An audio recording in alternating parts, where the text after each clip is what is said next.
Hello and welcome to Tales from the Paper Darkness, Gothic short stories and poems by Derwin Seraphine.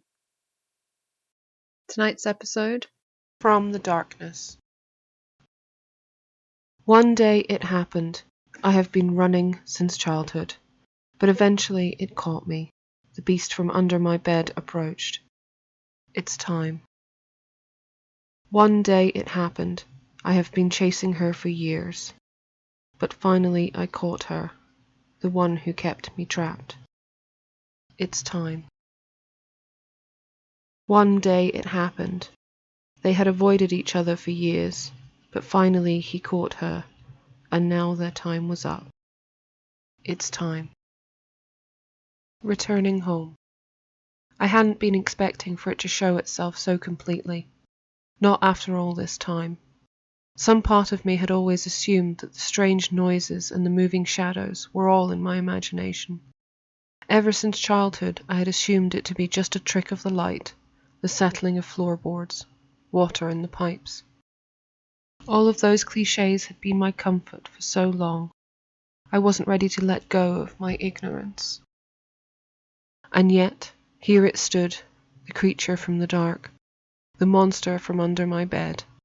Here still in this old house. I had grown and left the nest, but it had not.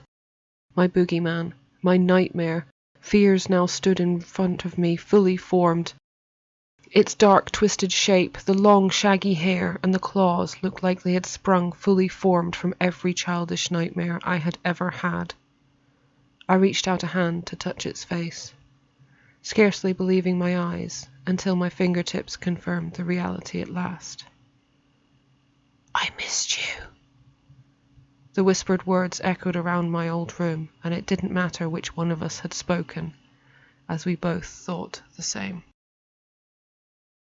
The creature from the dark. As he moved forward into the light, he did not appear to see me. He was peering out of the window, intent on the world around his little existence. I could see him clearly for the first time, and I was surprised to find how little his appearance horrified me. After all these weeks, after all this time, I had expected to be repulsed by the creature.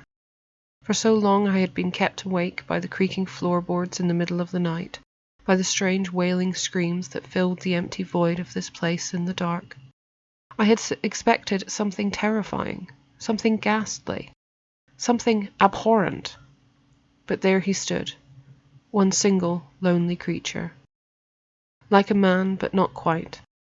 His skin was pale and papery, his eyes were sunken back into his bald head, and his fingers were long and claw-like. And yet he didn't scare me as I would have thought. He looked sad and forlorn as he gazed out of the window.